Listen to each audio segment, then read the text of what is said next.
Tony fyma yn Ysgol y Garnedd, Capel y Ffynnon. Croeso chi bob un ohonoch chi sy'n yma. Dwi'n falch o weld bod chi'n edrych yn effro i gyd. Wedi cael awr extra o gwsg. Mae hynny'n braf iawn, mae'n siŵr. Ond mae'n siŵr bod y plant wedi codi'n gynt yn garfer, sy'n ni'n meddwl. Dwi'n yn gwybod. Ond neis iawn eich gweld chi. Croeso i bob un ohonoch chi. Croeso i unrhyw un sy'n hefyd yn gwrando ar-lein. Dymuno bendith Duw arno ni y bore yma. Chydig o goeddiadau, cyfar y gweddi nos Fercher. Dwi'n meddwl bod ni'n neud hwnna ar Zoom. Os fydd naw unrhyw beth wahanol, newn ni roi wybod i chi. Dyn ni ddim eisiau neud rhywbeth hybrid yn ein tŷ ni gan mai fi sy'n arwain. Oherwydd problemau bont ac yn y blaen, felly newn ni roi wybod i chi beth yw'r trefniadau fel mae'r wrthos yn mynd yn ei blaen. Nos Wener, dwi'n meddwl bod yna digwyddiad dathlu tân gwyllt. Bydd yna negeseuon yn dod o gwmpas am hynny hefyd.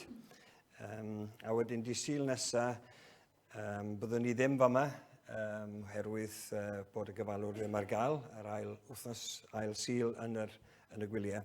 Felly byddwn ni'n cyfarfod yn Ebenezer am 2:00 yn prynhawn. Aron Trehan yn dod â gair Duw i ni. Felly, 2:00 prynhawn di Sul yn Ebenezer. Ac yn ôl yn harfer, felly, fydd yna ddim cyfarfod nos wedyn nos Sul nesaf. Mi fyddwn ni'n cyfarfod am 5:00 heno, unwaith eto ar Zoom. Dwi'n meddwl dyna'r cyfan o safbwynt yr cyhoeddiadau. Gawn ni plygu pen y cyflwyno'n hunain i'r arglwydd. O Dduw ein Tad, diolch yn i ti nawr am cyfle i ddod at ei gilydd o bob oed. Diolch i ti arglwydd am yr awydd yma i ddod i ganu i ti. I ddeud diolch i ti o Dduw ein Tad am yr arglwydd Iesu Grist. Diolch i ti am ein caru ni. Diolch am rhoi achubiaeth i ni trwy ffydd yn yr arglwydd Iesu Grist. Felly arglwydd, dyn ni'n gweddio am dy gymorth trwy'r ysbryd glân i ni bore yma. Fel y byddwn ni'n canu gyda'n gilydd ac yn darllen y gair wrth i ni wrando hefyd o dy air di. Dyn ni'n gweddio arglwydd am dy fendith ar y cyfan dy glod ac gogoneddu Duw ein Tad a'n arglwydd Iesu Grist. Amen. Dyn ni'n mynd i ganu yr emyn gynta, Duw lefarodd trwy'r proffwydi. Dyn ni wedi cyrraedd wan cyfnod, mi oedd Steff yn sôn am y brenhinoedd, yn enwedig Brenin Dafydd a Solomon. Ond hefyd mae'r amser yn mynd yn blaen, mae'r cyfres yn mynd yn ei blaen. A dyn ni'n sôn am Israel yn cael ei gario i ffwrdd o'i gwlad i wlad arall, y geithglyd, maen nhw'n ei alw fo. A mi oedd Duw yn rhybyddio pobl trwy ei anfon i broffwydi, a mi nath hynny dros gannoedd o flynyddoedd. Felly, Duw lefarodd trwy'r proffwydi, di-gyfnewid a'r roes ef. Ac yn y cyfnod yna, fel dyn ni'n gweld yn y trydydd bennill, cwyd ternasoedd byd a disgyn. Dyna beth oedd yn digwydd. Oedd yna ymyrodraeth pobl yn rheoli, oedd nhw'n dod i rym, a wedyn rhywun arall yn ei dilyn nhw. Ond y peth sydd yn bwysig yn yr emyn yma, bod yr arglwydd Iesu Grist, bod Duw yr un peth o hyd, saif yr ior a'i air heb newid, cyntaf, olaf, unig Dduw. Diolch yn fawr iawn.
Wel, os ydych chi'n blant yn licio dod ymlaen i'r ffrant, sy'n braf gweld chi.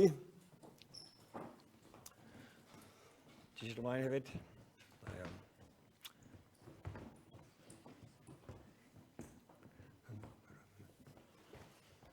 Coffi am ei le. Da iawn. Ti'n mynd i wasgu ar y pen fyna, Aran? Juda sy'n mynd draw chydig bach, na chdi. Da iawn. Oce. Wel, mae pawb yn nabod ei gilydd yn reit da ar wahân i Jack a Bobby Joe ar y diwedd. Okay. Sut dwi'n nabod nhw?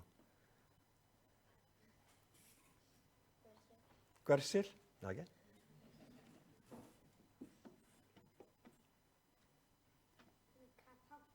Yn y capel? Na, dwi'n mynd i gweld nhw yn y capel ys amser hir.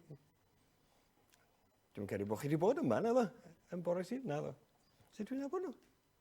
Jack a Bobby Joe? Ie. Ti'n perthyn? Ie, ie. Dyn ni'n perthyn? Dyn ni'n perthyn. Dwi eisiau gofyn cwestiwn i chi. Beth yw'ch hoff le chi? Ie. Cwestiwn anodd de.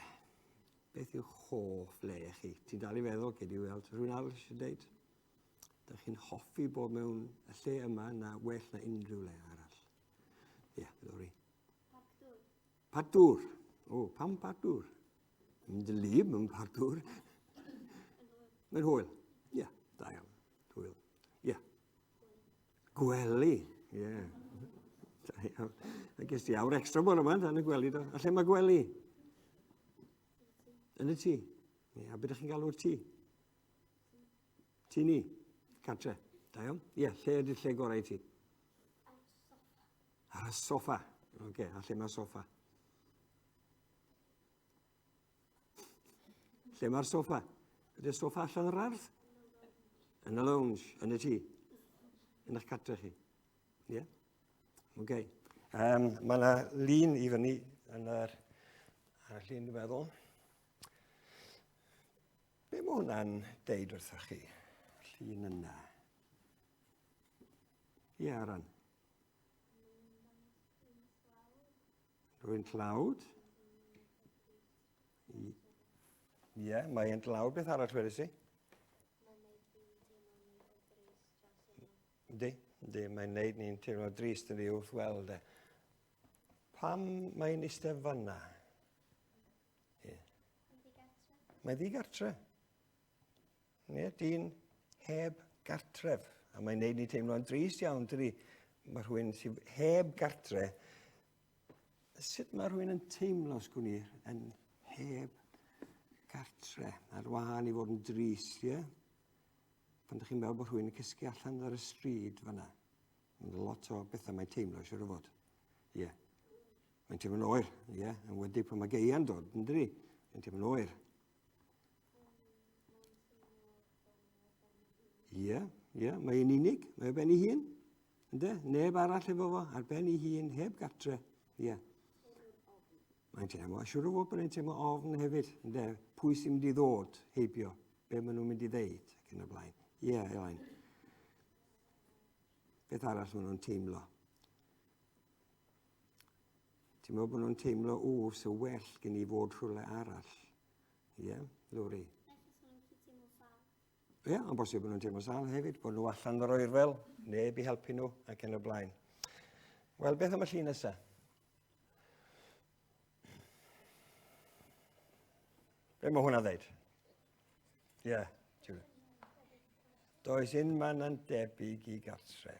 Dach chi'n meddwl hynny? Bod chi'n mynd i Pwll Dŵr, ar ôl Pwll Dŵr, a cael hwyl, lle ydych chi'n dod wedyn? Nôl adre, ie. A beth sy'n special am adre? Ie? Beth sy'n special am Dewi? Ie, fyna ydych chi'n cael byw, ie. Rhywbeth arall sy'n special am gartre? Ie. Mae yna stwff yna. Iawn. Dy stwff di, ie? Ie? Stwff special chdi yna. Da iawn. Da iawn. Ie. Mae be? Cadw ti, mae ti yn cadw chdi'n gynnes. Ie? Dyna fo, mae yna gysgod, mae yna wres yna. Ie. Rhywbeth arall yn special am eich cartre chi? Felly, fe rai fi roi cliw i chi yn yr sleid nesaf felly. Be mae'r sleid nesaf yn dweud? Be mae'n dweud? Ie, Aran. Ie, dyma lle mae rhieni chi. Home is where my mum is. A dad hefyd, ynddo? Ie. Achos bod gartre, da ni efo pobl da ni'n caru. Ie, da ni efo pobl da ni'n caru a da ni'n mwynhau bod adre, ynddo? A mae hwnna yn rhan o'r hanes ni heddiw, o pobl ddiw wedi dod i byw mewn gwlad arbennig, a mi oedd pobl eraill i dynnu nhw a'i symud nhw allan o'i gwlad i wlad arall. Ac felly, oedden nhw heb gartre mewn gwirionedd, heb wlad i fyw ynddo fo, symud nhw i wlad arall, efo pobl dieithr ac yn y blaen, pob math o arferion gwahanol, ac oedden nhw'n cael eu symud i wlad arall. Ydych chi'n meddwl bod nhw'n teimlo'n hapus am hynny? Na, oedden nhw'n drist iawn. Okay? A dyna hanes da ni'n mynd i sôn amdano fo. Pobl ddiw, pobl yn credu yn Duw, pobl yn ddiried yn Duw, ac eto mae Duw yn symud nhw i wlad dieithr, i wlad arall. A'r cyfnod yna ydy bod yr ymerodraeth yma, pobl sy'n bwerus, maen nhw'n caeth gludo nhw. So maen nhw'n neud nhw fatha prisoners yn gaeth, a maen nhw'n symud nhw, maen nhw'n cario nhw, maen nhw'n cludo nhw i wlad arall, a mae'n cael ei alw'n geithglyd. A dyna beth ddigwyddodd i bobl, hanes bobl ddiw yn y wlad. Diolch yn fawr am wrando. So ni'n meddwl am yr syniad yma, dwi'n licio bod adre. Ond os na dwi adre, dwi'n trist. Ni'n meddwl am hynny heddiw, ie? Diolch yn fawr iawn. Nes i gwech i'ch dau? Da iawn. Gallech chi fynd yn ôl i'ch llefydd. Da ni'n mynd i gael darlleniad rwan o Jeremia.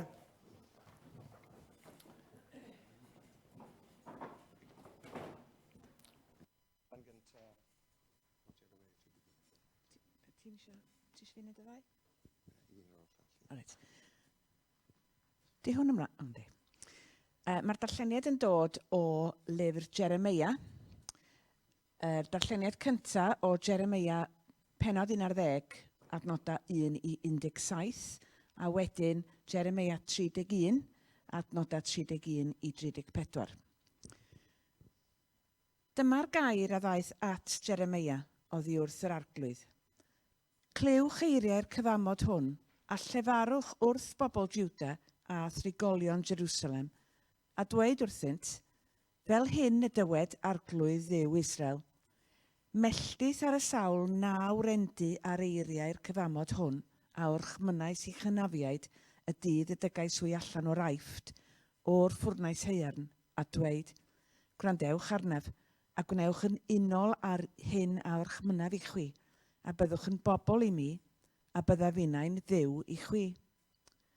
Fel hyn y gwirefir y llw a dyngais i chynafiaid, i roi iddynt wlad yn llifeirio o laeth a mêl, fel y mae heddiw. Atebais innau, amen, arglwydd. Yna, dywedodd yr arglwydd wrthyf, cyhoedda'r holl eiriau hyn yn ninasoedd Jiwda ac yn heolydd Jerusalem, a dywed, clywch eiriau'r cyfamod hwn a'i gwneud, oherwydd rhybuddiais eich chynafiaid o'r dydd y dygais wy o'r Aifft hyd y dydd hwn. Rhybuddiais wy yn ddifrifol, a dweud, gwrandewch arnaf. Ond ni wrandawsant, na cestyn clust i glywed, ond trodiodd pob un yn ôl ystyfnigrwydd i galon drygionus. Felly, dygais arnynt holl eiriau'r cyfamod hwn y gorchmynnau sydd iddynt i wneud, ond na wneithant.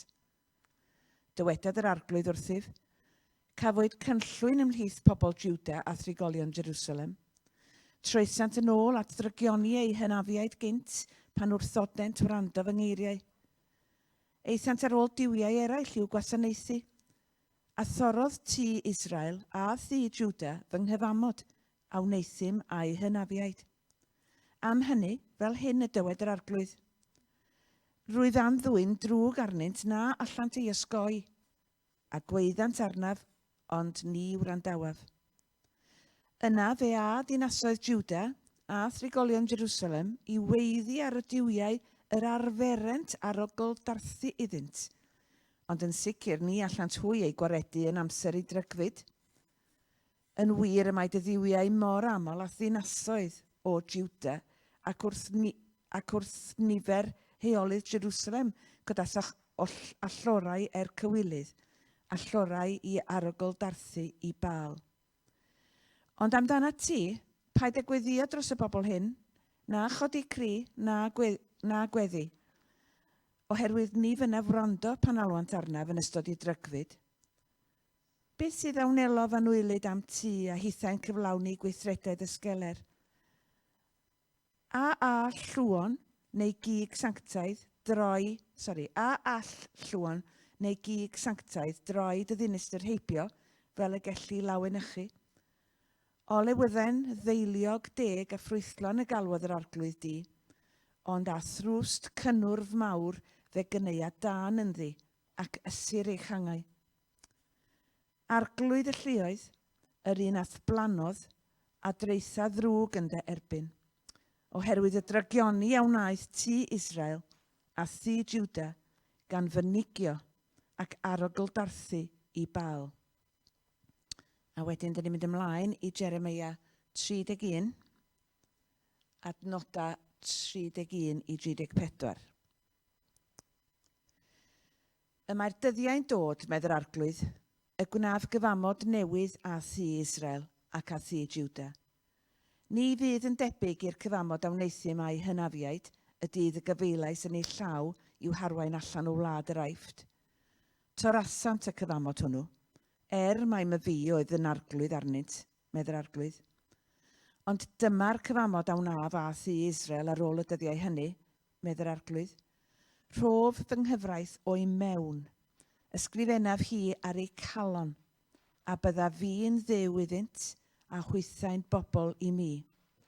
Ac ni fyddant mwyach yn dysgu bob un ei gymydog a phob un ei berthynas gan ddweud, adnebydd yr arglwydd, o blegid byddant i gyd yn fadnabod o'r lleiaf hyd y mwyaf ohonynt, medda'r arglwydd, oherwydd mae ddeiaf iddynt ei dragioni, ac ni chofiaf ei pechodau byth mwy.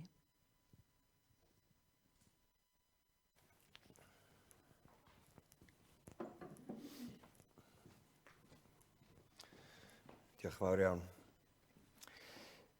Oedd y sôn am gyfamod newydd yn dweud, a bod y cyfamod newydd yn dod i ni trwy yr arglwydd Iesu Grist, yn ei gwybod hynny.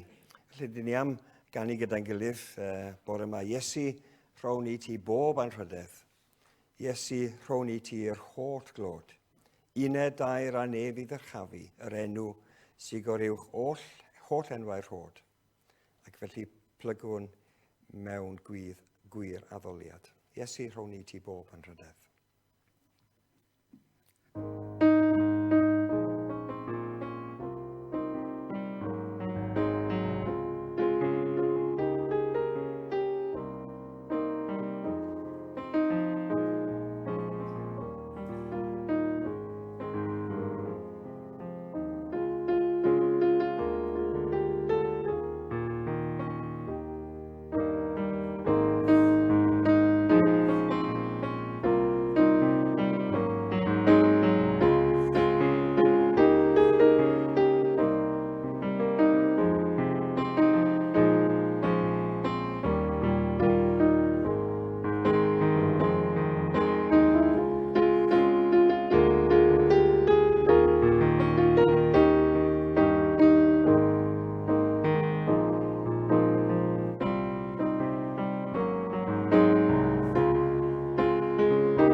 weddio derbyn ein haddoliad o Dduw ein Tad y bore yma wrth i ni ganu gyda'n gilydd Iesu rhown i ti bob anrhydedd.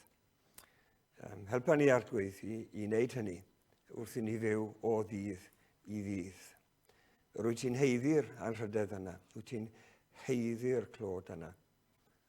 Oherwydd nes i feddhau i Dduw dy dad a dod i'r byd yma, byd a phrofi ar un olwg bod yn ddigartre oddi wrth dy dad.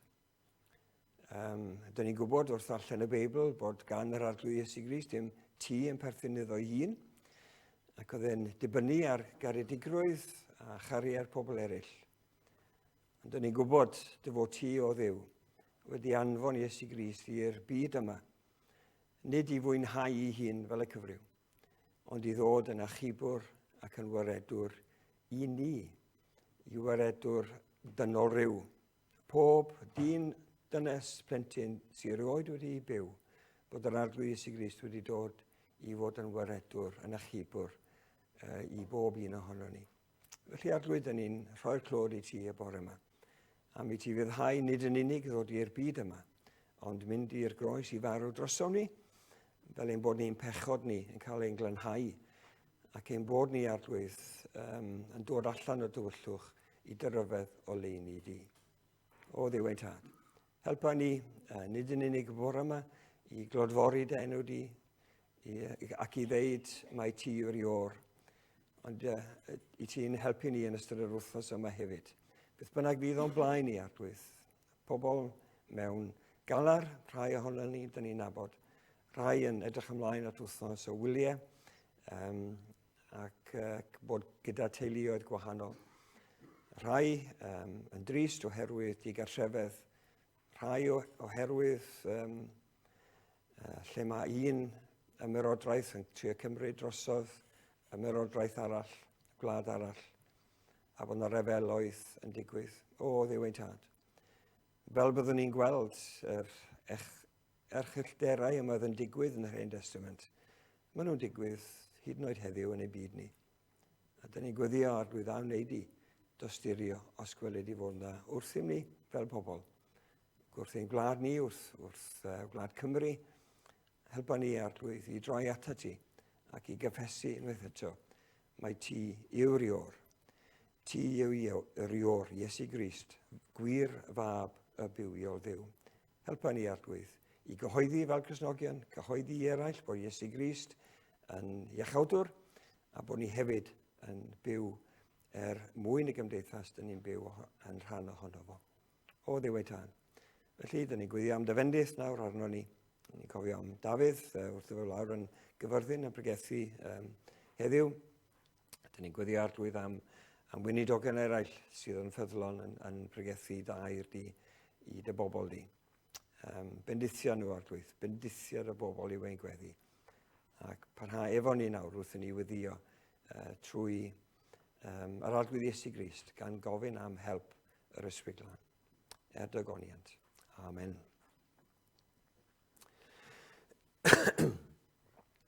Un o brenhinoedd drwg ar Israel oedd Manasse. Oedd yr emyn yma yn dod i'n meddwl ni wrth baratoi. Mi nath Manasse pethau drwg iawn pan oedd yn frenin, ond mi nath Duw ar ddiwedd ei fywyd a drigarhau wrtho fo. Ac felly mae'r emyn yn dathlu buddigoliaeth yr Arglwydd Iesu Grist dros bechod. Golchwyd Magdalen yn ddisglair, a Manasse ddi yn wyn. Yn y ffynnon ddaeth o galon Iesu ar Galfaria fryn. Pwy a wyr na olchi'r fynnau? Pwy a wyr na byddaf byw? Ffynnon weidlyd pen Calfaria, llawn o rinwedd dwyfol yw. Felly gawn ni ganu gyda'n gilydd.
Wel, dyn ni am ger ymlaen y bore yma yn ein cyfres ni yn mynd trwy'r Hen Testament. Ac fel llwch chi weld ar y sleid gyntaf, mae cenedl Israel wedi cyrraedd gwlad yr Iddewyd. A ydych chi'n gweld enwau'r llwythau yn fanna, Reuben, Juda, Ephraim, Manasseh ac yn y blaen. Mae'r llwythau, 12 llwyth wedi cyrraedd gwlad yr Iddewyd. Mae yna gyfnod eiraidd wedi bod o dan frenhiniaeth Dafydd a Solomon. Mae'n cyfnod o lwyddiant. Mae'r deml wedi cael ei adeiladu, wedi cael ei gynllunio gan Dafydd ac wedi cael ei adeiladu gan Solomon. Ac bod Solomon yn ddoeth, rwy'n yn gwybod pa lyfrau nath ei sgwennu yn yr Hen Testament?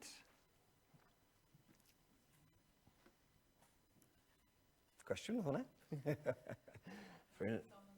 Caniad Solomon, ie, da iawn. Caniad Solomon a diarepion, llawn o ddywediadau doeth ac yn y blaen. Ond, mi oedd pethau'n dechrau mynd am i lawr. Slippery slope. Oedd y teuluoedd yma, llwythi yma, yn dechrau ymladd yn erbyn ei gilydd ac yn anghytuno. Ac ysbrenin Solomon, bod e'n ddoeth, ydych chi'n meddwl fysa wedi aros yn ddoeth ar hyd i fywyd. Ond pan heneiddiodd Solomon, hudodd ei wragedd ef i ddilyn diwiau estron. Dydy hyd yn oed henaint yn ein diogelu ni rhag rhag mynd ar goll felly. A hynny, mae'r hanes yn cael ei roi yn cyntaf Brenhinoedd 11. A mae Duw yn deud wrth Solomon, oherwydd bod ti wedi adeiladu allorau, a dyma beth na Solomon, dyna'r pryd adeiladu Solomon i chelfa, i Chemos, Duw oedd hwnna, ffieithbeth Moab, ac i Moloch, ffieithbeth yr Amoniaid, hynny o'r rhain yn dduwiau oedd Israel, diwiau ar y llwythau oedd Israel wedi gyrru allan o'r wlad. Ac eto, maen nhw'n mynd i addoli y diwiau yma. A mi oedd y diwiau yma yn gofyn am bethau erchyll. Oedden nhw'n gofyn am aberthau, meibion, plant ac yn y blaen. Ac oedd Duw yn gwybod bod hyn yn erchyll a mae'n warth. Ac eto mae brenin Solomon ar ddiwedd ei fywyd yn gwneud hynna.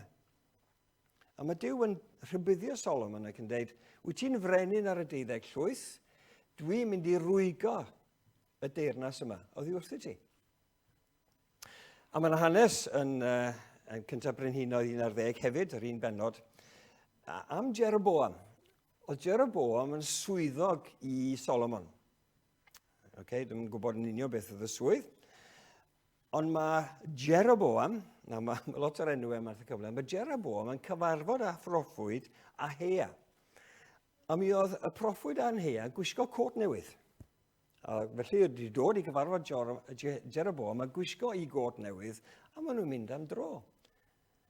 Ac yng nghanol y tro, yng nghanol y wlad, mae Ahea yn tynnu i got ac yn dechrau rhwygo fo.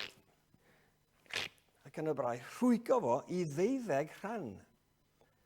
A mae e'n deud wrth Jeroboam, dyna chdi 10 rhan i chdi,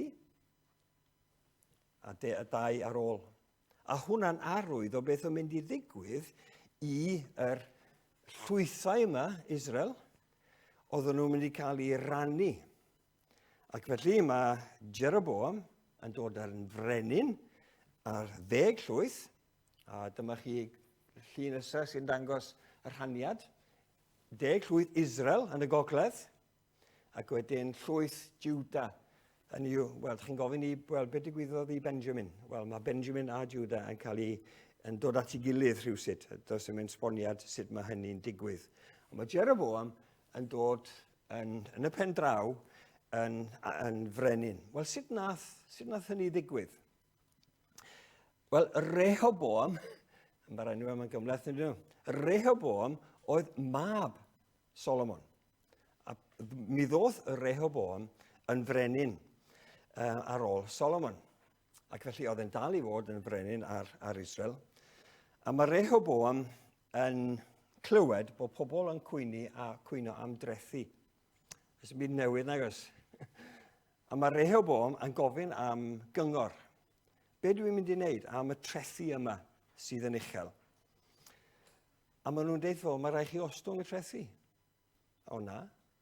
A Rehoboam yn dweud, na, dwi'n mynd i cario ymlaen. Mae'n gofyn am gyngor, ond tydi ddim. A mae'n cymryd un o'r difficult decisions dyn ni'n clywed amdano fo. Mae'r trethu yn mynd i aros yr un peth. Ac wrth gwrs, mi oedd hwnna yn dechrau ar y rhwyg. Mae pobl yn gwrthod Rehoboam, ac mae Jeroboam, wrth gwrs, yn cymryd arweiniaeth o Israel yn y gogledd, a mae mae Rehoboam yn cael ei adael wedyn efo'r llwyth Juda. Ac ar ôl i hynny ddigwydd, mae Jeroboam yn meddwl, wel, does dim rhaid i chi bobl Israel fynd yn ôl lawr i Jerusalem. Dach chi'n gweld lle mae Jerusalem fan hyn? Mae Jerusalem fan'na. A mae Israel fan hyn yn y gogledd wan. Mae Jerusalem yn rhan o Juda. A mae Jeroboam yn dweud, sim rhaid i chi fynd i Jerusalem i addoli Duw. Allwch chi addoli Duw yn y wlad yma. A dach chi'n gwybod be mae Jeroboam yn ei wneud? Mae e'n creu delw. 2 ddelw. A dach chi'n gwybod beth oedd y delwau yna? Mae'r llun nesaf yn meddwl yn ei ddangos o. Llo aur. Dach chi'n gofio lle mae hwnna wedi digwydd o'r blaen? Llo aur wedi digwydd o'r blaen. Jeroboam yn gwneud un, ond nid un mae'n wneud, ond mae'n wneud 2. Un yn y gogledd, fan'na, fyny yn Dan, Jeroboam built a sanctuary, ac wedyn un yn Bethel yn fan'na. So, ond yna llo aur yn cael ei adeiladu. Un yn y gogledd, un yn y de. A mae Jeroboam yn dweud, allwch chi fynd i fan'na i addoli Duw. Sim rhaid i chi mynd lawr i Jerusalem i'r deml, allwch chi fynd i fan'na. Ac felly, dyna beth oedden nhw'n wneud.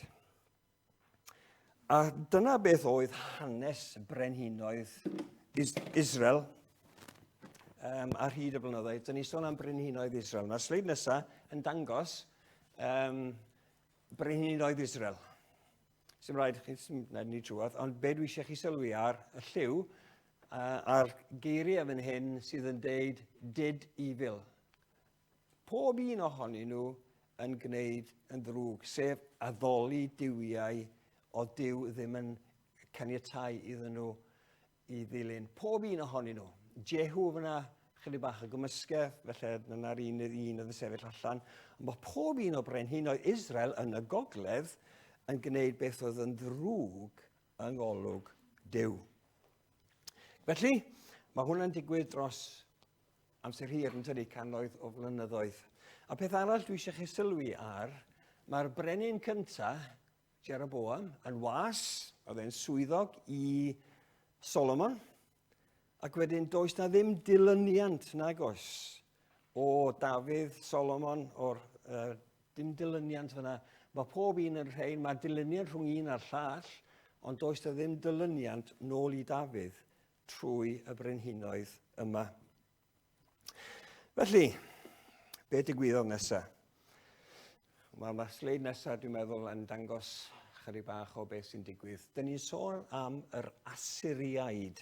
Mae'r Assyriaid yn dechrau caeth gludo, cymryd pobl, ddew allan o'i gwlad, yn ddigartre i wlad arall. Mae 2 brenhinoedd 17 yn disgrifio Shalmaneser, brenin Assyria.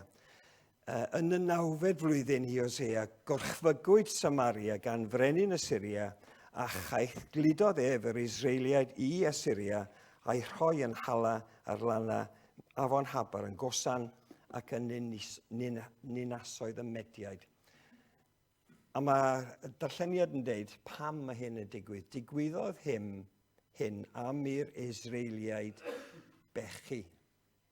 A da ni wedi gwybod am yr hanes yna. Felly, mae'n digwydd dros blynyddoedd, dim unwaith. Mae un ton ar ôl llall. A da chi'n gweld yn y trydydd llun ar y gwylod fan hyn, bod yr Assyriaid yn ymosod ar Jerusalem, oedd yn Juda. A mae hanes rhyfeddol, os ydych chi eisiau darllen o, yn digwydd i Hesekia. Pan mae proffwyd Eseia yn dod at Hesekia ac yn deud chi, mae'r Assyriaid yn dod, ond newn nhw ddim byd i chi. Newn nhw'n hyd yn oed gyrru gwaywff i fewn i'r ddinas. A gewch chi ddarllen yr hanes yn 2 Brenhinoedd 19. O Duw wedi achub yr Assyriaid rhag ddod i Jerusalem y pryd hynny. Felly, digwyddodd hyn ceithglid Israel, y cenhedloedd yn y gogledd, rwan i Assyria gan yr Assyriaid. 722 cyn Crist. Pwy oedd y proffwydi? Amos yn deud, fe'ch cosbarth chi am eich holl gamweddau. Mae e'n rhybuddio Juda a hefyd Israel.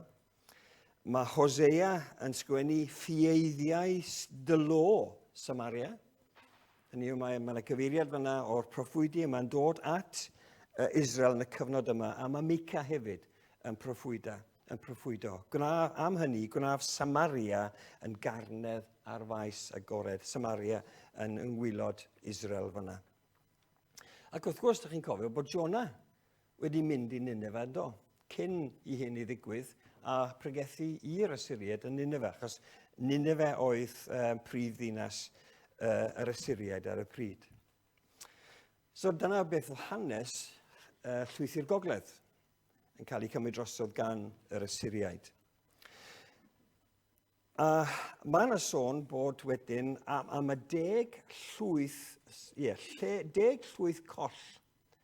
Oedd y 10 llwyth yma wedi cael ei gwasgaru ym mhob man yn ymerawdraeth Assyria, a does na ddim sôn amdanyn nhw, fel petai nhw wedi mynd i ebargofiant. Dim sôn amdanyn nhw o gwbl. Dim sôn am pobl na'n dod nôl chwaith i'r wlad. A mae yna un just hanes diddorol, jyst rhoi'r hwn i fewn. 2 Brenhinoedd pennod 17.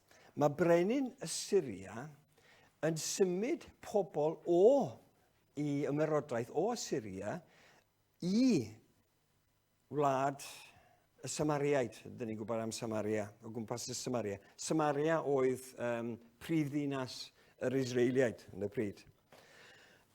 A mae y brenin yr Assyriaid yn dod ar y cenedl ddyn felly i'r ardal yma Samaria, ac felly maen nhw'n dod â'i harferion drwg nhw, eu diwiau nhw.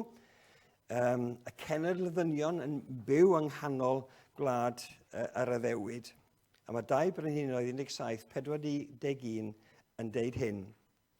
Roedd y cenhedloedd yn addoli'r arglwydd, cenhedloedd yn addoli'r arglwydd ar un pryd yn gwasanaethu ei delwau. Y mae eu plant a'i hwyrion wedi gwneud hyn fel hynafiad hyd heddiw. Ond na gymysg fan hyn, doedd, ond y grefydd cymysg fan hyn. A dyn ni'n gwybod felly, ydych chi'n cofio am perthynas rhwng yr Iddewon a'r Samariaid? Doedden nhw'n eisiau cerdded trwy prifddinas Samaria, oherwydd bod nhw'n meddwl bod hwnna'n peth drwg a oedd yn parhau yn eu hanes nhw, hyd yn oed pan oedd a hanes yr arglwydd Iesu Grist yn byw ar y ddeiar yma. Dyn ni'n cofio sôn am peidio cerdded trwy Samaria. Beth digwyddodd i Juda te? Ewn ni ymlaen. O hwnna'n dangos, dim eisiau chi gweld, mae hwnna'n dangos ar y top yna, Assyria ac yn y blaen, a hwn di Israel y 10 llwyth, a maen nhw'n cael eu cario caeth gludo i fewn i Assyria. Ond mae Juda fel gwlad yn cario ymlaen. A sewn ni i'r sleid nesaf. Da ni'n gweld rwan ar y dde fan hyn yr brenhinoedd. Jyst darlun ydy hwnna. Dwi'n eisiau chi cymryd y manylion. Darlun fan hyn yn y gwyrdd o brenhinoedd da. Rhai oedd yn neud yn dda yn golwg Duw. A gweddill wedyn rhai yn neud yn ddrwg. Ambell un, fel Joash, did right in youth, a wedyn bod nhw'n mynd yn ddrwg pan nhw'n mynd yn hun. A Joash ac Azariah yn fanna. So mae yna gymysgedd yn does. Dros 500 o flynyddoedd, 300 o flynyddoedd, oedd y brenhinoedd yma yn Juda, yn y de rwan, yn y de yn llywodraethu. A fel ni'n sôn, mae yna hanesion rhyfedd am brenin Manasse. Dyna ni wedi canu amdano fo. Allwch chi ddarllen yr hanes yn 2 Brenhinoedd 21 a 2 Chronicle 31.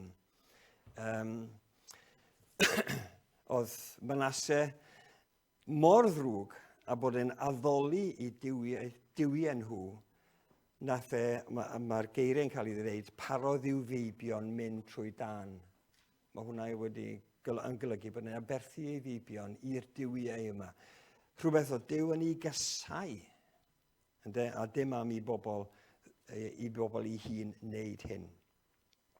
Felly, mae ymerodraeth, os awn ni'r sleid nesaf, mae ymerodraeth Assyria yn dod dechrau ar y top yna, ac wedyn mae ymerodraeth Babylon yn cymryd drosodd. So mae ymerodraeth Babylon yn dod, a maen nhw'n cymryd bechnogaeth o Juda ac yn caethgludo pobl Juda I Babylon dros cyfnodau gwahanol. Mae yna rhyw 3 cyfnod gwahanol mae hyn yn digwydd. Mae'n dechrau efo hanes Daniel. Pan mae Daniel ei hun yn dweud bod Nebuchadnezzar yn cymryd rhai o pobl ifanc dylanwadol dawnus I Babylon. Ac felly dyna dechrau y caethgludo. Ac wedyn, brenin ola ond un oedd Jehoiakim. Oedd e'n rhyw fath o was bach I brenin Babylon. A mae brenin Babylon yn dweud, gei di fod yn brenin ar Juda, ond na I ddim ond I ganiatáu ti I fod yn brenin os ti'n neud hyn a hyn a hyn. Pan dwi'n gofyn I chdi gefnogi fi, fe rhaid ti'n neud. A dyna beth oedd y sefyllfa. A dyna beth oedd Jehoiakim yn ei wneud. Dim yn boblogaidd iawn.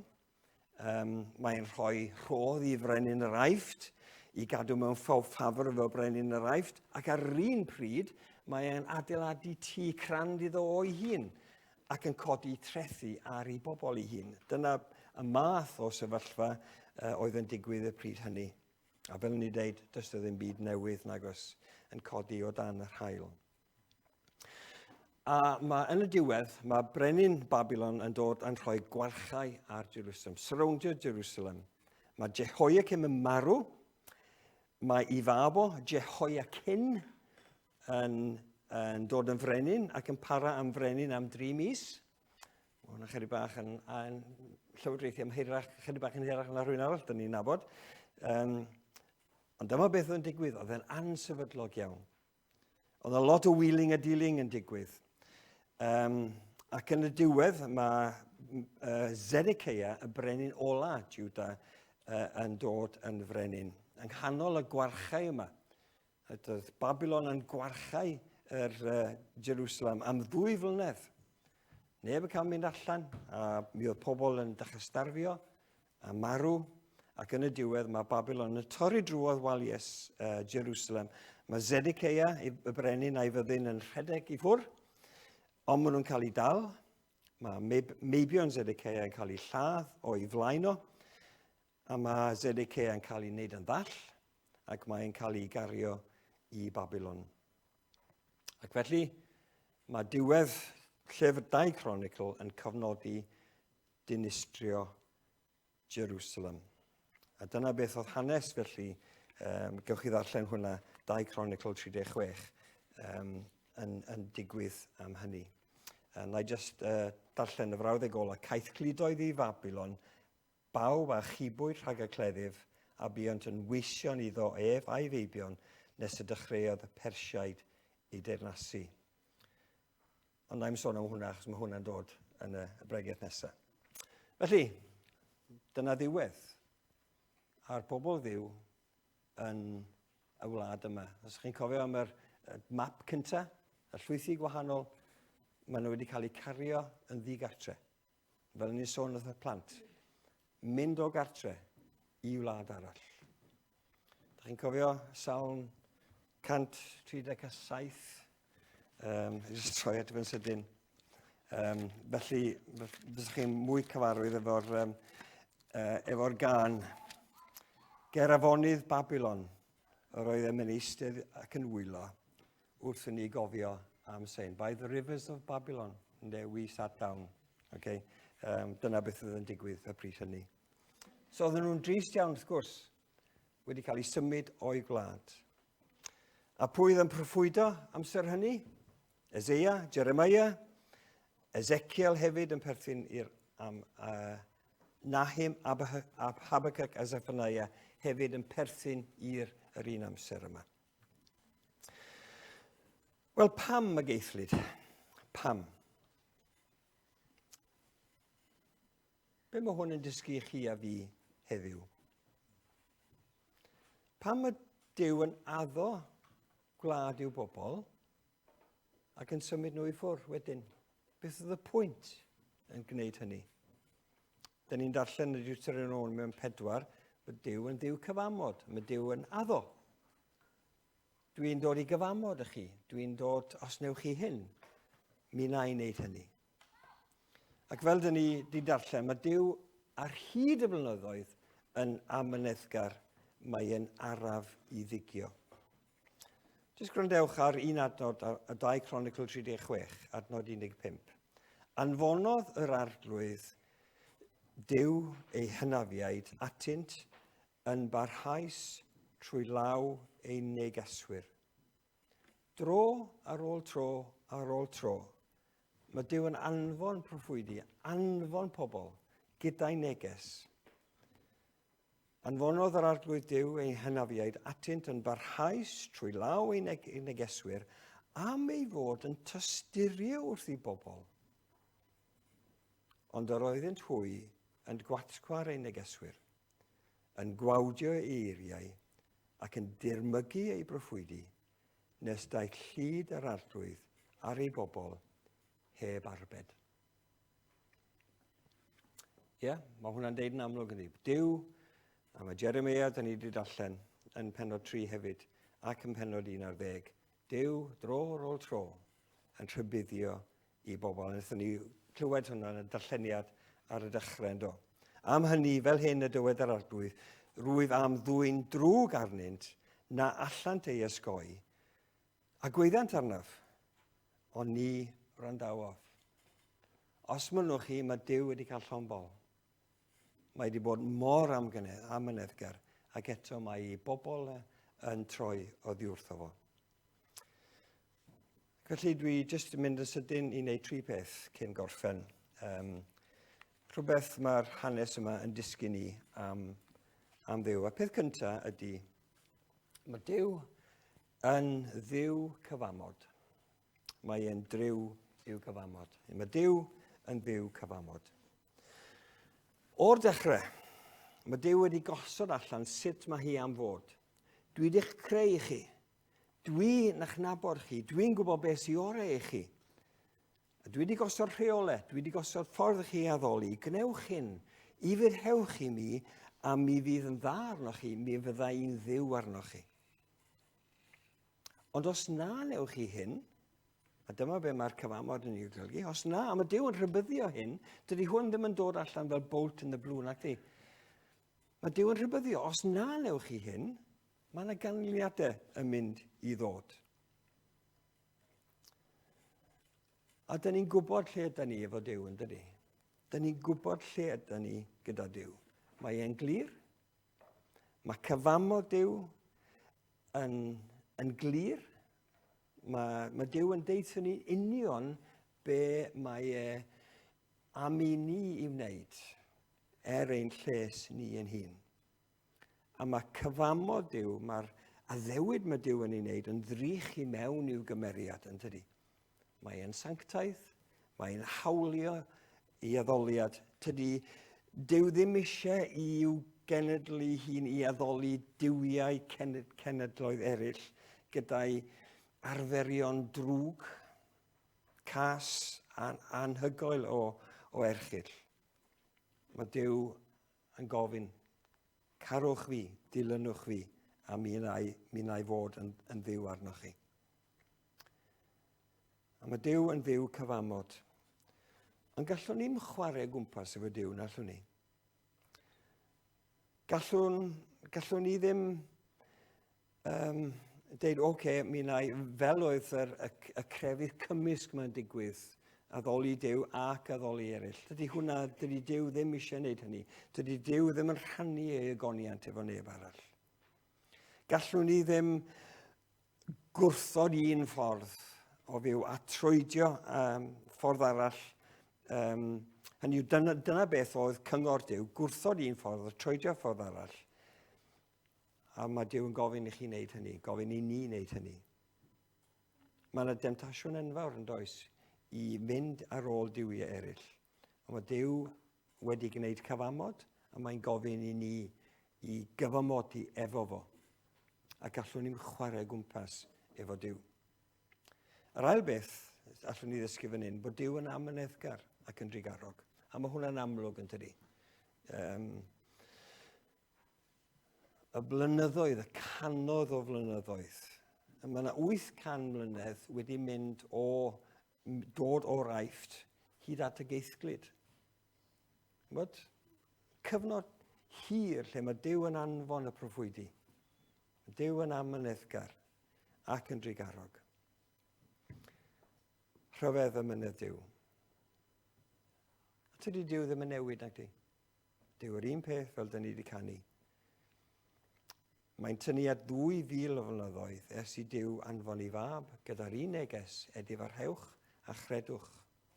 Mae Duw yn amyneddgar hyd yn oed heddiw yn gofyn I ni ddod I berthynasau credu yn yr arglwydd Iesu Grist. A mae Duw yn dal I roi rybyddion i'w bobl yn tydi. Ar hyd y blynyddoedd, trwy yr apostolion, trwy bregethwyr ac yn y blaen, trwy air Duw ei hun. A mae Paul yn 2 Corinthiaid yn dweud, dyma yr awr heddiw. Dyma yr amser cymeradwy. Dyma y dydd iachawdwriaeth. Heddiw. Mae Duw yn rhybyddio ni ac yn gofyn I ni I ymddiried yno fo. So pidwch y gadael I flynyddoedd mynd heibio. Dyn ni wedi deall rhywfaint, dysgu rhywfaint am peryg heneiddio. Mae yna beryg i'n calonnau ni galedu yn erbyn be mae Duw yn gofyn I ni wneud. Be mae Duw yn gofyn I chi a fi'n wneud? Yn ei ymynedd a'i drigaredd, mae'n gofyn yn awr, medde Pedr yn actau, mae'n gorchymyn I bawb ym mhob man edifarhau. Troi oddi wrth diwiau eraill a coleddu ac cofleidio Duw ein harglwydd. Mae Actau 4 yn dweud, nid oes iachawdwriaeth yn neb arall. Doedd ddim iachawdwriaeth yn y diwiau, yr Amoriaid, a'r Cananeaid ac yn y blaen. Nid oes iachawdwriaeth yn neb arall, o'r blegyd nid oes enw arall dan y nef wedi rhoi i'r ddynolryw, a mae rhaid I ni gael ei hachub trwyddo fo. A mae Duw yn ei ymynedd heddiw y bore yma yn gofyn I ni, mae yna gyfle chi a finne I wneud yn siŵr bod ni'n troi ac yn credu yn yr arglwydd Iesu Grist. Achos dyma beth yw dymuniad Duw. Nid yw'r arglwydd yn oedi cyflawni ei ddewid, mae Pedr yn deud yn ei ail epistol. Fel y bydd rhai pobl yn deall oedi. Bod yn amyneddgar wrthych am ai, am nad yw'n ewyllysio I neb gael I ddinistrio, ond I bawb ddod I ei ddifeirwch. Mae Duw heddiw yn gweithredu mewn ymynedd ac mewn trigaredd, yn caniatáu I ni fyw heddi I brofi ac I dod I ei ddifeirwch. Y trydydd peth, yn sôn amdano fo, nid y ddeiar yma yw ein cartref go iawn. Felly bydd Dafydd Job yn gwneud mwy o hyn, felly yn ei bregeth dwi ddim yn gwybod. Ond fel oedd clash yn doedd rhwng y brenhinoedd a'r ymerodraethau y pryd hynny, mae yna clash heddiw yn does rhwng chi a fi fel Cristnogion a'r byd dyn ni'n byw ynddo fo. Mae Paul yn rhoi'r gobaith yma yn lythyr at y Corinthiaid. Mae well gen i fyddai oddi cartre o'r corff a chartrefi gyda yr arglwydd. Hynny yw, mae fel petai yn deud, mae yna gartref yn hyn a mae yna gartref yn draw, a mae well gen i fod mewn cartre arall. Dyn ni'n byw yn y byd yma, dyn ni. Llawn o drafferthion o bob math. Rhyfeloedd, sôn am rhyfeloedd, arweinwyr yn posturing. Mae'n ddydd o drais a chysineb. Mae afiechyd a marwolaeth yn cael y gair ola. Dyma math o byd yn ni'n byw ynddo fo. Byd dros dro ydy hwn. Gewch chi na fydd aros yma am byth. Mae ymyrodraethau, teyrnasoedd, llywodraethau yn mynd ac yn dod. Mae pobl yn cael ei geni, pobl yn marw. Os na rhywbeth allwn ni edrych ymlaen ato sydd yn aros, sydd yn sefydlog, wel oes. A mae'r arglwydd Iesu Grist yn deud, yn dydi. Mae'n deud hynny wrth Pilate wrth iddo fo cyn cael ei groesoelio. Mae Pilate yn gofyn iddo fo cwestiwn, pwy wyt ti? Achos mae ai ti yw brenin yr Iddewon. A mae Iesu'n deud, nid yw fy nheyrnas i o'r byd hwn. Pe bai fy nheyrnas i o'r byd hwn, byddai fy'n gwasanaethwyr i'n ymladd rhag i mi gael fy'n trosglwyddo i'r Iddewon. Ond y gwir yw, nid dyma darle fy nheyrnas i. Dydy teyrnas i ddim yn cael ei seilio neu tarddu o'r byd yma. Ac wrth i'r arglwydd Iesu Grist dod i'r byd, mae e'n cyhoeddi teyrnas newydd yn tydi. Teyrnas ysbrydol. Teyrnas dragwyddol. Teyrnas ble mae'r gelyn gweitha ac ola wedi ei drechu. Ac mae aelodaeth o'r teyrnas yna yn dod i ni trwy ffydd yn tydi. Ffydd yn yr arglwydd Iesu Grist. Mae Paul at y Colosiaid yn deud, goredodd ni o afael y tywyllwch a'n trosglwyddo ni i deyrnas i annwyl fab. Mae yna transfer wedi digwydd. Dyna ni yn rhan o deyrnas Dduw wrth i ni gredu trwy ffydd yn yr arglwydd Iesu Grist.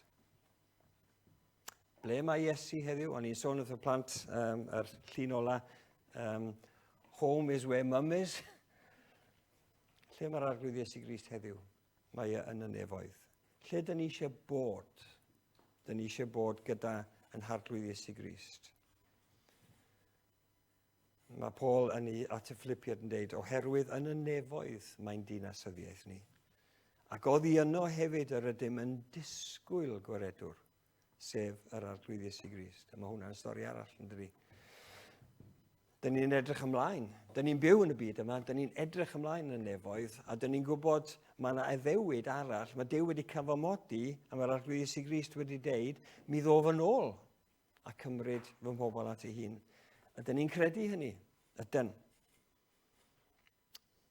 Mae awduron Hebreaid yn deud, nid oes dinas barhaus gennym yma. Ceisio yr ydym yn hytrach y ddinas sydd i ddod. A dyna lle ydyn ni, bore yma. Dyn ni'n edrych ymlaen, dyn ni'n byw yn y byd yma, dyn ni'n edrych ymlaen at wlad yr addewid, yn y nefoedd i fod gyda presenoldeb yr arglwydd Iesu Grist. A dyn ni chydig bach fel yr Israeliaid oedd yn cael ei gaethgludo i Babylon. Oherwydd mi oedden nhw'n bobl Dduw yn byw mewn gwlad estron, ac eto oedden nhw'n dymuno canu caneuon Seion fel mae Psalm 101:37 yn deud. Sut allwn ni ganu os dyn ni'n byw mewn gwlad Babylon, gwlad estron? Ond mi allwn ni ganu, oherwydd dyna rhan o'n gwaith ni fel Cristnogion ydy byw i wasanaethu'r gymdeithas dyn ni ynddo fo, gan hefyd edrych ymlaen at rhywbeth gwell. Mae yna tair adnod, a dwi'n mynd i ddarllen y tair adnod yma cyn gorffen. Oherwydd mae proffwyd Jeremia yn deud wrth bobl Israel, mae Duw yn mynd i gludo chi i Babylon, mae hynny'n mynd i ddigwydd, mae gosb yma'n cael ei wneud, a mae Jeremiah yn deud geiriau'r arglwydd, fel hyn y dywed arglwydd y lluoedd Duw Israel, at yr holl geithglyd a gaeth gludais o Jerusalem i Babylon, Duw sydd yn gwneud hyn. Mae Duw yn defnyddio Babylon i weithredu hynny, ond mae'n siarad efo pobl sydd yn cael eu caethgludo o Israel a Juda i Babylon. Codwch dau a thrigwch yn ddynt. Ym Babylon di hyn. Planwch erddi a bwyta o'i ffrwyth, priodwch ragedd a magu meibion a merched, cymerwch ragedd eich meibion a rhoi gwir eich merched i fagu meibion a merched, amlhewch yno ac nid lleihau. Ym Babylon. Maen nhw i fyw allan i bywydau. Ceisiwch heddwch y ddinas y caethgludais chi iddi, gweddiwch drosti ar yr arglwydd oherwydd yn ei heddwch hi y bydd heddwch i chi. Be mae hwnna'n deud? A mae hwnna'n deud lot yn dydi, bod pobl ddiw, hyd yn oed pan oedden nhw'n byw mewn gwlad estron, i fyw, i cario ymlaen efo bywyd, i wneud y gorau gallu nhw, ond hefyd bod nhw'n cofio mai Duw oedd yn ddiw arnyn nhw. Tra'ch bod chi oddi cartre, medde Duw, dwi eisiau chi fyw bywyd llawn a ceisio daioni y lle ydych chi'n byw ynddo fo. A mae Pedr yn deud yr un fath beth wrth y Cristnogion cafodd i dim caethgludo, ond i dosbarthu, beth yw'r gair dwi'n chwilio am, i dosbarthu ym mhob man. Gwasgaru, dyna'r gair. I gwasgaru yn adeg ar ôl dyfodiad yr Ysbryd Glân. Mae Cristnogion yn cael ei gwasgaru dros bob man. A mae Pedr yn deud wrthyn nhw, gyfeillion annwyl, rwy'n deisef arnoch chi, fel alltudion a dieithriaid, i ymgadw rhag eich cwantau cnawdol sy'n rhyfela yn erbyn yr enaid, bydded eich ymarweddiad ymhlith y cenedloedd mor amlwg o dda nes iddynt hwy lle maent yn awr yn eich sarhau fel drwg weithredwyr, ogoneddu Duw yn nidd ei ymweliad ar gyfrif yr hyn a welant o'ch gweithredoedd da chi. A dyna mandate ni fel Cristnogion yn y dydd sydd ohoni. Dyn ni'n edrych ymlaen at y nefoedd, am wlad arall, gwlad yr Iddewyd, lle mae Duw. Ond dyn ni hefyd, mae gen ni gyfrifoldeb i fyw, i dystiolaethu'r arglwydd Iesu Grist, gweithio daioni y gymdeithas, bod yn rhan ohono fo. Ac wrth hynny, gweddio bydd Duw yn goleuo llygaid pobl sydd dyn ni'n byw yn ei hymyl nhw, bod gynnon ni obaith, ond bod gynnon ni Dduw hefyd sydd yn effeithio ar ein bywydau ni ac yn dymuno eu daioni nhw wrth i ni gyflwyno yr arglwydd Iesu Grist iddyn nhw.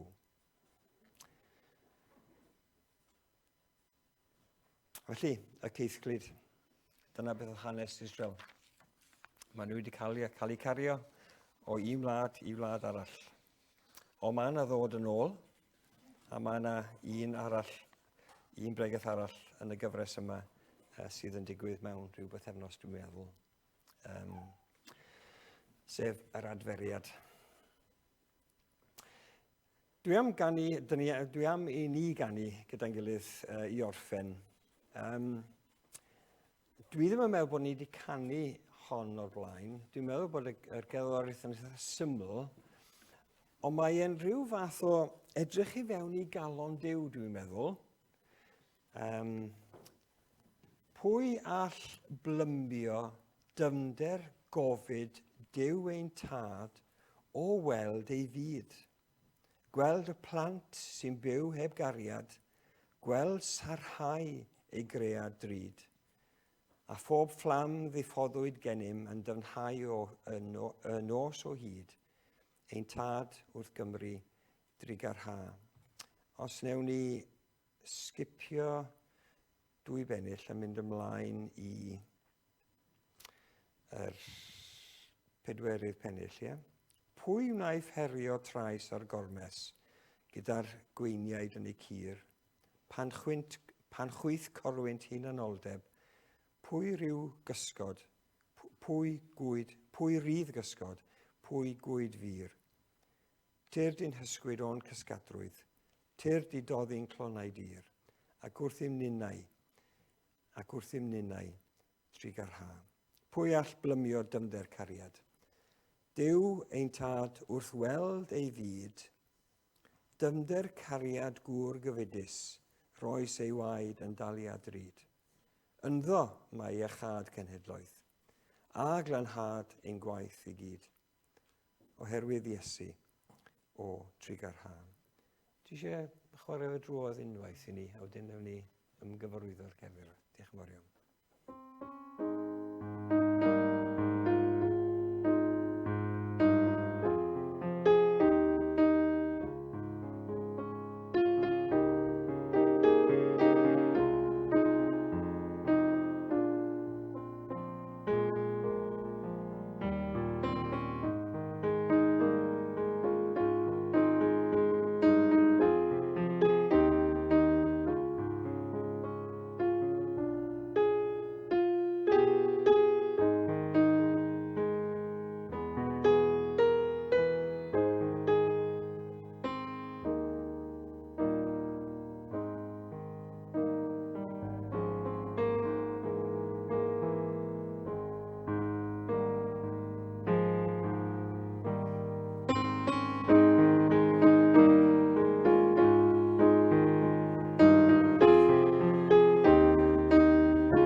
derbyn awr ein diolch am yr arglwydd Iesu Grist.